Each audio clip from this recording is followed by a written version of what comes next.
أعوذ بالله من الشيطان الرجيم بسم الله الرحمن الرحيم رب العالمين والعاقبة للمتقين الصلاة والسلام على رسوله الكريم அம்மா பாத். அன்பிற்குரிய சகோதர சகோதரிகளே, இன்று தராவி தொழுகையில் 2 சூறாக்கள் ஓதப்பட்டது.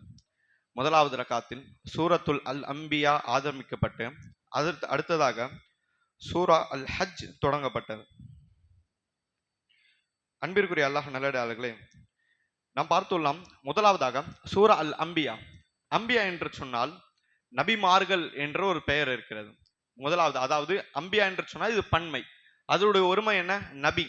நபியோடைய பன்மை அல் அம்பியா. அன்பிற்குரிய அல்லாஹ் நல்லடியார்களே, இதற்கு ஏன் இந்த பெயர் வந்தது என்று பார்த்தோம்னால், இந்த சூராவுடைய இறுதியில் பார்த்தோம்னால் நபி மூசா அலி இஸ்லாம், நபி ஹாரூன் அலி இஸ்லாம், நபி இப்ராஹிம் அலி இஸ்லாம், நபி நூஹ் அலி இஸ்லாம், நபி லூத் அலி இஸ்லாம், நபி இத்ரீஸ் அலி இஸ்லாம், நபி யூனுஸ் அலி இஸ்லாம், இப்படி இத்தனை நபிமாருடைய வரலாற்றை பற்றியும் அல்லாஹ் ரபுல் ஆலமீன் சின்ன சின்னதாக பேசி வருகிறான். இப்படி நிறைய நபிமாருடைய வரலாறு பேசுவதின் காரணமாக அல் அம்பியா, நபிமார்கள் என்ற ஒரு பெயர் இந்த சூறாவிற்கு வந்தது என்பதை நாம் பார்த்து கொள்ளலாம். அன்பிற்குரிய அல்லாஹ் நல்லடியார்களே, பொதுவாகவே அல் அம்பியா, சூரத்துல் அம்பியா மக்காவுடைய வசனம். மக்காவுடைய வசனம் என்றால் ஹிஜ்ரத்துக்கு முன்பாக இறக்கப்பட்டது. ரசூல்லா வாழ்ந்த 13 ஆண்டுகளுக்கு உள்ளாக இறக்கப்பட்ட வசனம் தான் சூரத்துல் அல் அம்பியா.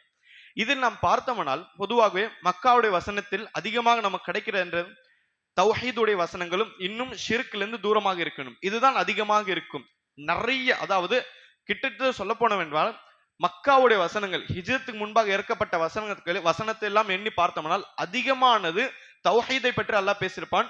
ஷிர்க்கிலிருந்து மொத்தமாக தூரமாக ஆக வேண்டும். எந்த இடத்திலும் ஷிர்க்குக்கு, அதாவது நாம் தலைகுனிந்து போக வேண்டும் என்று எந்த இடத்திலும் கிடையாது. எல்லா இடத்திலும் ஷிர்க்கை எதிர்க்க வேண்டும், சிலை வணக்கத்தை எதிர்க்க வேண்டும், கபர் வணக்கத்தை எதிர்க்க வேண்டும். இப்படிதான் அல்லாஹ் மக்காவுடைய வசனத்தை பற்றி பேசுகிறாங்க. எனவே இதை தொடர்ந்து நாம் மீதி இருக்கக்கூடிய விஷயத்தையெல்லாம் நாம் பார்த்தோமானால் சூரத்துல் அல் அம்பியாவை அல்லாஹ் எப்படி ஆரம்பிக்கிறான்? இக்தரபல் இன்னாசி ஹிசாபுஹும் வஹும் ஃபீ கஃப்லத்தின் முஅரிதுன். மக்களுடைய விசாரணை நேரம் என்பது நெருங்கி கொண்டிருக்கிறது. இக்தரப் என்று சொன்னால் நெருங்குவது. மக்களுடைய விசாரணை நேரம் நெருங்குகிறது. வஹும் ஃபீ கஃப்லத்தின் முஅரிதுன். அவர்கள் இன்னும் அலட்சியத்தில் இருக்கிறார்கள். முஅரிதுன், அந்த அலட்சியம் எப்படி இருக்கிறது? அந்த நேரம் வேண்டாம் என்று அவர் தவிர்க்கிறார்கள், அதனை எதிர்க்கிறார்கள் என்று அல்லாஹ் குறிப்பிடுகிறான். இது என்ன? மறுமை நாளை பற்றி சொல்கிறது. ஆரம்ப வசனமே அல்லாஹ் எப்படி பேசுகிறான்? மறுமை பற்றி அல்லாஹ் பேசுகிறான். மறுமை நாள், விசாரணை நாள் என்று சொன்னால் மறுமை நாள். மறுமை நாள் நெருங்குகிறது. ஆனால் மக்களும் என்ன செய்கிறார்கள்? அலட்சியமாக இருக்கிறார்கள். அது எப்ப வேண்டாலும் வரட்டும், வரும் என்று தெரியும், ஆனால் எப்ப வேணா வரட்டும் என்று மக்கள் அலட்சியமாக இருக்கிறார்கள் என்று சொல்லி அல்லாஹ் பேசி காண்பிக்கிறான். இதை தொடர்ந்து நாம் பார்க்கும் பொழுது அல்லாஹ் நடுவில் ஒரு வசனத்தில் சொல்லி காண்பிக்கிறான். அதாவது தௌஹீதுடைய நிறைய விஷயங்களை எல்லாம் பேசும் பொழுது தௌஹீதுடைய ஒரு வகைதான் மறுமையுடைய சிந்தனை பற்றி பேசுவது. இந்த மறுமையுடைய சிந்தனை பற்றி பேசும்போது இன்னொரு இடத்துல அல்லாஹ் சொல்கிறான், வனதவுல் மவாசின் கிஸ்த் லியௌமில் கியாமா. நாங்கள் மறுமை நாளில் தராசுகளை வைப்போம். வனதவுல் மவாசின் கிஸ்த், நேர்மையான தராசுகளை வைப்போம். லியௌமில் கியாமா, மறுமை நாளுக்காக. ஃபலா துதுலமு நஃப்ஸு ஷைஅன் வஇன்கா, அதாவது அல்லாஹ் குர்ஆனில் சொல்றான், ஃபலா துதுலமு நஃப்ஸுன் ஷைஅன். அந்த தராசு வைக்கப்படக்கூடிய அந்த நாளில் எந்த ஒரு நஃப்ஸுக்கும் நாங்கள் அநியாயம் செய்ய மாட்டோம், எந்த ஒரு மனிதனுக்கும் அநியாயம் செய்ய மாட்டோம். எந்த அளவுக்கு அநியாயம் செய்ய மாட்டோம் என்றால், அந்த நாளில், மறுமை நாளில் எந்த அளவுக்கு நீதியான நிலைமை இருக்கும் என்றால், உலகத்தில் 2 ஆடுகள் இருக்கும். ஒரு கொம்பு வைத்த ஆடு இன்னொரு கொம்பு வைக்காத ஆடை முட்டி இருக்கும். அதனால் இந்த கொம்பு வைக்காத ஆடுக்கு நாளை மறுமை நாள் மிகப்பெரிய கொம்பு கொடுக்கப்பட்டு திரும்பவும் மொட்டுமாறு அல்லாஹ் சொல்வான். இதுதான் மறுமையோட நீதியான சூழ்நிலை. இவ்வளவு நீதியான நாள் அல்லாஹ் குர்ஆனில் சொல்கிறான், வ இன் கான மிஸ்கால ஹப்பத்தின் மின் ஹர்தலின் அதைனா பிஹா வகஃபா பினா ஹாசிபின். அல்லாஹ் குர்ஆன் சொல்கிறான், நாளை எப்படி நீதியாக இருக்கும் என்றால், ஒரு தானியம், ஹப்பத்தின் ஹர்தலின், ஒரு சின்ன தானியம் அளவிற்கு ஒரு மனிதன் ஏதாவது நன்மை செய்திருப்பான் அல்லது ஏதாவது தீமை செய்திருப்பான், அதுவும் அதைனா பிஹா, அதையும் கொண்டு வருவோம். அவன் மனிதன் இப்படி சின்ன சின்ன விஷயத்தை செய்திருப்போம் என்று உலகத்தில் மறந்தே போயிருப்பான். ஆனால் மறுமை நாளில் அவன் மறந்த அமலை அல்லாஹ் அந்த சின்ன அமலையும் கொண்டு வருவான். அது நல்ல அமலாக இருந்தாலும் சரி, தீய அமலாக இருந்தாலும் சரி, ஒரு தானியம் அளவுக்கு இருந்தாலும் அதனை கொண்டு வருவோம். வகஃபா பினா ஹாசிபீன், தீர்ப்பு வழங்குவதற்கும் விசாரணை செய்வதற்கும் நாங்கள் போதுமானவன் என்பதை அல்லாஹ் குர்ஆனில் சொல்லி காண்பிக்கிறான். எனவே அன்பிற்குரிய சகோதரர்களே, நாம் பார்த்துள்ளோம் எதற்கெல்லாம் ஆரம்பத்திலும் நடுவிலும் கடைசியிலும், இந்த சூறாவுடைய கடைசியில் பார்த்தோம்னால் மறுமையோட சிந்தனை அல்லாஹ் திருப்பி சொல்கிறான். ஏன் மறுமை பற்றி சொல்கிறான்?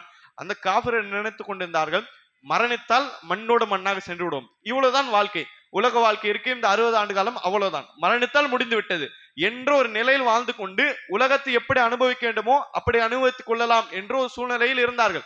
எனவே குர்ஆன் வந்தவுடன் முதலாவது என்ன சொன்னது?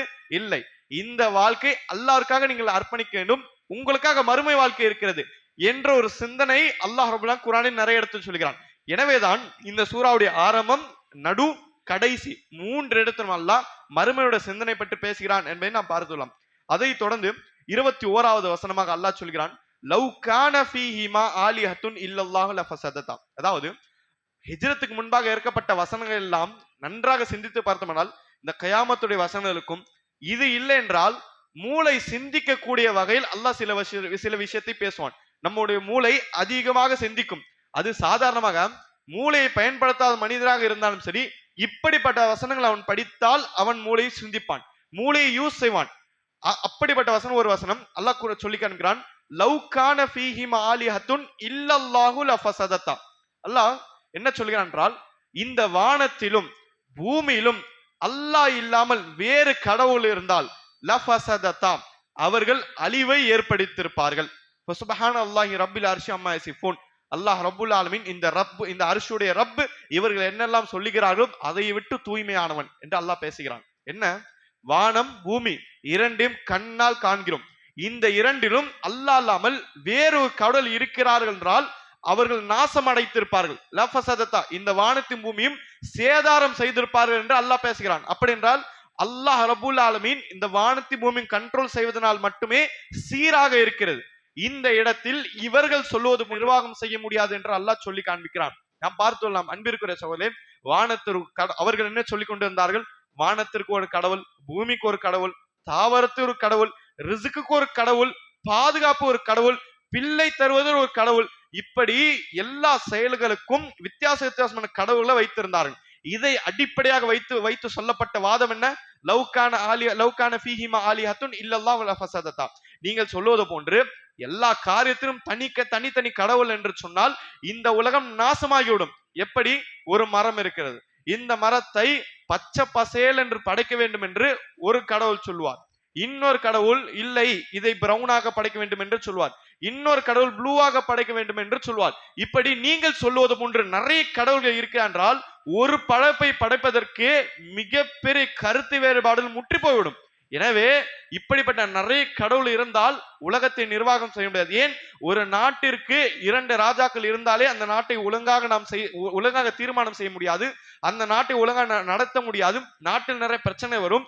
இந்த முழு பிரபஞ்சத்தையும் பாதுகாப்பதும் பிரபஞ்சத்தை தீர்மானிப்பதும் நிர்வாகம் செய்வதும் நிறைய கடவுள் என்று சொல்லுகிறீர்கள்.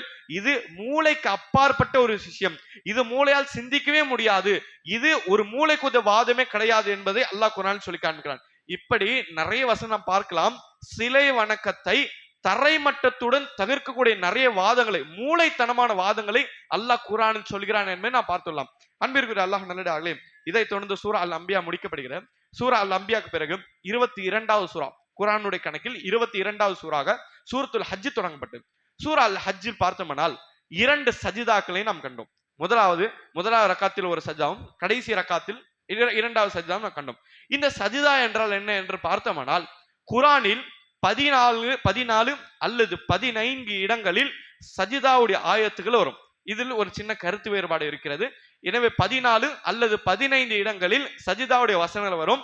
இந்த வசனம் வரும் பொழுது ரசூலுல்லாஹி ஸல்லல்லாஹு அலைஹி வஸல்லம் அவர்கள் இதை ஓதும் பொழுதும் அல்லது இதை கேட்கும் பொழுதும் அல்லது தொழுகையில் இதை ஓதும் பொழுதும் ரசூலுல்லாஹ் சஜிதா செய்தார்கள் என்ற ஹதீஸ்கள் வருகிறது. எல்லா சஜிதாவிற்கும் ரசூலுல்லாஹ் சஜிதா செய்தார்களா?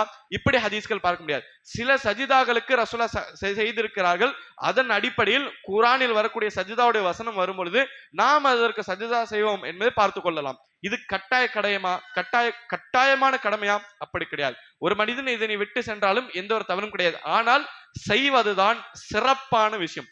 சஜிதாவுடைய வசனம் இருக்கிறது, குர்ஆனில் சைடில் அது கோட் பண்ணி வைத்திருப்பார்கள், சஜிதா என்று பிரிண்ட் செய்து வைத்திருப்பார்கள். அந்த வசனம் வரும்பொழுது தொழுகையில் இருக்கிறோமோ தொழுகை இல்லாத இடத்துல இருக்கிறோமோ அந்த வசனம் வரும்பொழுது ஒருவன் சஜிதா செய்கிறான் என்றால் இருக்கிறதுலே சிறந்த விஷயம். ஏன்? ரசூலுல்லாஹி ஸல்லல்லாஹு அலைஹி வஸல்லம் அவர்கள் சொன்னார்கள், ஒரு மனிதன் சஜிதா செய்யும் பொழுது அல்லாஹ்வுக்கு உண்மையான சஜிதா செய்கிறான் என்றால் அந்த இடத்துல ஷைத்தான் அவனை பார்க்கிறான். ஷைத்தான் சஜிதா செய்யக்கூடிய நபரை பார்த்து அழுகிறான். ஏன் அழுகிறான்? ஷைத்தான் அழுது கொண்டே சொல்கிறான், இந்த சஜிதா எனக்கு சொல்லப்பட்டது, இந்த சஜிதா செய்ய என்று எனக்கு சொல்லப்பட்டது. யார்? ஆதம் அலைஹிஸ்ஸலாம் சஜிதா செய்ய என்று சொல்லப்பட்டது. ஆனால் நான் சஜிதா செய்யவில்லை, எனவே நான் இந்த நிலையில் இருக்கிறேன் என்று சொல்லி ஷைத்தான் வருத்தப்படுவான். ஆனால் ஆதமுடைய மகனுக்கு இந்த சஜிதா கிடைத்தது, இவன் அல்லாஹ்க்கு நெருங்கி விட்டான் என்று சொல்லி ஷைத்தான் புலம்பிக் கொண்டே அழுவான் என்பதை ரசூலுல்லாஹ் அவர்கள் சொன்னார்கள். இது எப்பொழுது? ஒவ்வொரு முறையும் ஒரு தொழுகையும் ஒவ்வொரு சஜிதாவுடைய வசத்தில் எப்போதெல்லாம் நம்முடைய நெற்றி இந்த உலகத்தில் இந்த பூமியில் படுகிறதோ சஜிதா என்ற நிலையில், அப்பொழுதெல்லாம் ஷைத்தான் அழுவான் என்பதை ரசூலுல்லாஹ் அவர்கள் சொன்னார்கள். எனவே இப்படிப்பட்ட சஜிதாக்கள் செய்யும் பொழுது நம்மை படைத்த இறைவனத்தில் ரப்பிடத்தில் நாம் நெருங்குவோம் என்பதை நாம் பார்க்கிறோம். இது இல்லாமல் சஜிதாவுடைய வசனம் வந்தால் சஜிதா செய்யலாம், அல்லது ஒரு நபர் ஓதுகிறார், ஓதும் பொழுது அந்த வசனத்தை நாம் கேட்கிறோமா, நாமும் சஜிதா செய்யலாம், தவறு கிடையாது. இது இல்லாமல் ஃபர்தான தொழுகைக்கு பின்னால் துஆ கேட்கிறோம் என்று தனிப்படையாக சஜிதா செய்வது எந்த ஒரு தொழுகையும் கிடையாது, எதுவும் கிடையாது, சஜிதாவுடைய வசனம் எதுவும் கிடையாது. தொழுது முடித்த பின்னர் சும்மா சஜிதா செய்து அந்த சஜிதாவில் துஆ கேட்பது, இது மார்க்கத்தில் எந்த ஒரு ஆதாரமும் கிடையாது. மார்க்கத்தில் எந்த ஒரு ஆதாரமும் கிடையாது. ரசூலுல்லாஹி ஸல்லல்லாஹு அலைஹி வஸல்லம் அவர்கள் பொதுவாக சொன்னார்கள், ஒரு மனிதன் சஜிதாவில் இருக்கும்போது அல்லாஹ்வுக்கு நெருக்கம் அடைகிறான். இது எப்பொழுது? தொழுகையில் இருக்கக்கூடிய சஜிதா, அல்லது இப்படிப்பட்ட சஜிதாவுடைய வசனம் வந்தால் அப்பொழுது செய்யக்கூடிய சஜிதாக்கள். தனிப்படையில் செய்யக்கூடிய சஜிதா இது மார்க்கத்தில் எந்த ஒரு ஆதாரமும் கிடையாது. துஆ கேட்க வேண்டும் என்றால் 2 ரக்காத் தொழுது அந்த வரக்கூடிய தொழுகையில் வரக்கூடிய சஜிதாக்கள் துஆ கேட்டுக்கொள்ளலாம். இதுவே சிறந்த விஷயம் என்றுமே நாம் பார்த்துள்ளோம். அன்பிற்குரிய அல்லாஹ் நல்லடியார்களே, சூரத்துல் ஹஜ் இது மக்காவுடைய வசனமா அல்லது மதீனாவுடைய வசனமா என்பதில் சில கருத்து வேறுபாடு இருக்கிறது. கருத்து வேறுபாடு சுற்றி வளைத்து நாம் நேரடியாக 3 வசனங்கள் மக்காவுடைய வசனம், 3 ஆயத்து மக்காவுடைய ஆயத்து, மீதி இருக்கக்கூடிய எல்லா ஆயத்துகளும் மதீனாவுடைய ஆயத்து என்பதை நாம் பார்த்துக்கலாம். அப்படி என்றால் சூரா ஹஜ்ஜுடைய நடுவில் வரக்கூடிய ஒரு 3 ஆயத்துக்களை மட்டும் ஹிஜ்ரத்துக்கு முன்பாக இறக்கப்பட்டது, மீதி இருக்கக்கூடிய எல்லாவற்றும் ஹிஜ்ரத்துக்கு பின்பாக இறக்கப்பட்டது என்பதை நாம் பார்த்துக் கொள்ளலாம். இதில் சூரா அல் ஹஜ்ஜில் ஏன் அல்லாஹ் ஹஜ் என்று சொல்கிறான்? சூரா அல் ஹஜ்ஜுடைய இறுதியில் பார்த்தோம்னால் ஹஜ் சம்பந்தமான சில விஷயத்தை பேசுகிறான். இப்ராஹிம் அலைஹிஸ்ஸலாம் காலத்தில் தொடங்கப்பட்ட ஒரு மிகப்பெரிய சுன்னான்னா ஹஜ்ஜுடைய வணக்கம். இந்த ஹஜ்ஜுடைய வணக்கத்தை பற்றி அல்லாஹ் பேசுகிறான். இப்ராஹிம் அலைஹிஸ்ஸலாம் காலத்தில் நடந்த ஹஜ்ஜுடைய வசனங்களை பற்றி பேசுவதனால் இந்த சூராவுக்கு ஹஜ் என்று பெயர் வந்தது என்பதை நாம் பார்த்துக் கொள்ளலாம். எனவே அன்பிற்குரிய சகோதரர்களே, அல்லாஹ் இந்த சூரா அல் ஹஜ்ஜில் மிக முக்கியமான ஒரு சின்ன படிப்பினை சொல்லி காண்பிக்கிறான். 11வது வசனமாக அல்லாஹ் சொல்கிறான், வமினன்னாஸி மை யஅபுதுல்லாஹ் அலா ஹர்ஃப், மனிதர்களில் சில நபர்கள் இருக்கிறார்கள், யஅபுதுல்லாஹ் அலா ஹர்ஃப், அவர் என்ன செய்கிறார்கள்? சில மனிதர் இருக்கிறார்கள், அவர் என்ன செய்கிறார்கள்? ஓரத்தில் நின்று அல்லாஹ்வை வணங்குகிறார்கள், ஓரமாக நின்று அல்லாஹ்வை வணங்குகிறார்கள். ஃபைன் அஸாபத்து கைர் இத்மஅன்ன பிஹ், ஒருவேளை அவர்களுக்கு ஏதாவது நலவு நடந்தால் பொருந்திக் கொள்வார்கள், சந்தோஷமாக ஆகிக் கொள்வார்கள். வைன் அஸாபத்து ஃபித்னா, முசீபத் வந்தால் இன் கலபு அலா வஜ்ஹி, முகத்தை திருப்பி கொண்டு ஓடி விடுவார்கள். ஹஸிரத் துன்யா வல் ஆখিরা, உலகமும் வீணாகி விட்டது, மர்மமும் வீணாகி விட்டது. ذلك هو الخسران المبين, இதுதான் மிகப்பெரிய வழிகேடு, மிகப்பெரிய கை சேதாரம் என்பது அல்லாஹ் குர்ஆன் சொல்கிறான். என்ன விஷயம்? வமினன் நாஸி மை யஅபுதுல்லாஹ் அலா ஹர்ஃப், மக்களில் சில நபர்கள் ஓரத்தில் நின்று வணங்குவார்கள் என்று அல்லாஹ் சொல்கிறான். இந்த ஓரத்தில் நின்று வணங்குபவர்கள் யார்? அதை நான் பார்த்தோம்னா இந்த வசனம் எதற்காக இறங்கி என்று சொன்னால், மதீனா இருக்கும்போது சில கிராமத்து வாசிகள் ரசூலுல்லாஹ் மீது ஈமான் கொண்டார்கள். இந்த ஈமான் கொள்ளக்கூடிய கிராமத்து வாசிகள் சில நபர் முனாஃபிகின்களாக இருப்பார்கள், நயவஞ்சகர்களாக இருப்பார்கள். உலகத்துடைய ஆதாயம், உலகத்துடைய ஏதாவது பொருட்கள், காசு ஏதாவது கிடைக்கிறதா, இதற்காக ஈமான் கொண்டிருப்பார்கள்.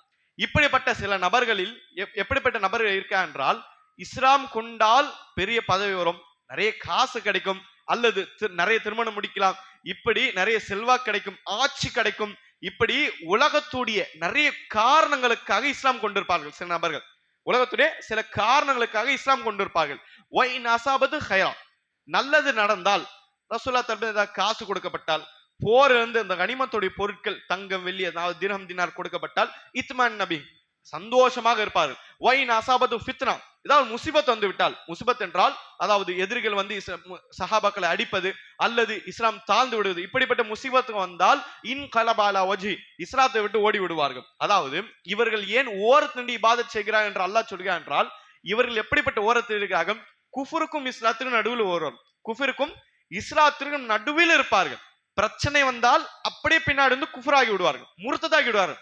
மார்க்கத்தை விட்டு ஓடுவதற்கு யோசிக்கவே மாட்டார்கள். ஏதாவது நலன், ஏதாவது ஒரு உலகத்துடைய ஆகாயம் ஏதாவது கிடைக்கிறதா, உடனே இஸ்லாத்தின் நுழைந்து அந்த நல்லதை எப்படி பெற்றுக்கொள்ள வேண்டும் என்று ஆசைப்படுவார்கள். இப்படி சில நபர் இருப்பார்கள். இவர்கள் யார்? ஹஸிரத் துன்யா வல் ஆখিরা, இப்படிப்பட்ட சிந்தனை இருக்கிறது. நல்லது நடந்தா ஜாலியா இருக்கும், நல்லது இல்லையா, முசிபத் இருக்கிறதா, மார்க்கத்தில் ஓடி போயிடுவார். இப்படிப்பட்ட சிந்தனை ஹசிரத் துன்யா வல் ஆகிரம், உலகமும் வீணாகி விட்டது, மறுமையும் வீணாகி விட்டது. உலகத்திலும் நீ தோத்து விட்டாய், மறுமையிலும் தோற்று விட்டாய். தாலிக ஹுஸ்ரான் முபீன், ஈர் உலகிலும் தோற்பதே மிகப்பெரிய கை சேதாரம் என்பதை அல்லாஹ் சொல்லி காண்கிறான். எனவே அன்பிற்குரிய சகோதரரே, இது நிறைய படிப்பினை நமக்கு தருகிறது. என்ன படிப்பினை என்றால், இன்று ஒரு சிந்தனை ஷைத்தான் போடுவான். என்ன சிந்தனை? மார்க்கத்தை நான் ஏற்பதனால் எல்லா நேரமும் சந்தோஷமாக தான் இருக்கும், எல்லா நேரமும் சந்தோஷமாக தான் இருக்க வேண்டும், எனக்கு பிரச்சனையே வரக்கூடாது. எனக்கு பிரச்சனையே வரக்கூடாது, நான் நேர வழியில இருக்கேன்.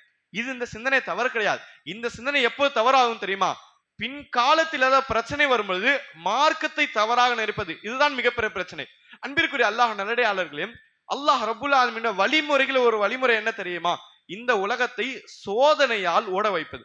உலகம் முழுவதும், அது முஸ்லிம் என்ன காஃபிர் என்ன, எல்லோரையும் அல்லாஹ் சோதனை கொடுத்து கொண்டே இருப்பான். இஸ்லாமியர்களுக்கு அல்லாஹ் பிரச்சனைகளால் சோதனை கொடுப்பான், கவலைகளால் கொடுப்பான். காஃபிர்களுக்கு அல்லாஹ் கொட்டி கொட்டி வாரி வழங்குவான். இந்த உலகத்தை கொட்டி கொட்டி அவருடைய கையில் கொடுப்பான். சில நேரம் இது அப்படி உல்டாவாகும். ஆக மொத்தம் அல்லாஹ் எடுப்பதும் சரி, அல்லாஹ் கொடுப்பதும் சரி, இரண்டுமே சோதனை. அல்லாஹ்வுடைய தீர்ப்பில் இரண்டுமே சோதனை.